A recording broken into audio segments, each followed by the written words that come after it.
Acara ini disponsori oleh Pemirsa pemerintah Kabupaten Badung, Pacang Yukserahang Pengelolaan Pantai Seminyak, Legian Biwah Kuta Samigita, Majeng Desa Adat, Yadiastun Penataan Kelaksanayang oleh pemerintah Irika. Melarapan usaha mencekang daerah tujuan wisata Inucap, Kaabtiang selanturnya ni pengempon Pantai Samigita, sidang ngambil retribusi saking wisatawan.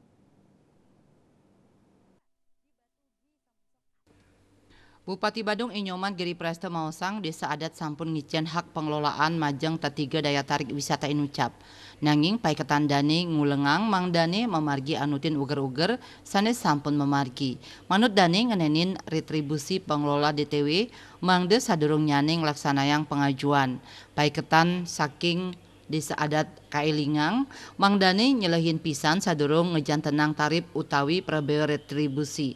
Penataan Inucap wantah mata tujuan mecikang pekantenan pasisi ring sami kita. Lianan punika genah irike pacang kejangkepin antuk piranti tsunami audio system.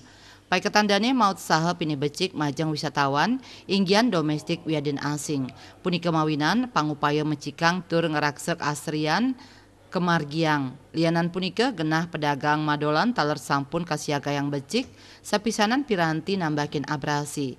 Selanturnya nih ring pasisi kuta pacang kewangun stopover, sane mawi guna nepasin ombak ageng sane ngantem pasisi. Pangupaya nambakin abrasi sampun meprakanti sareng balai wilayah sungai BWS Bali Penida. Parwato Bali Pos nguningayang.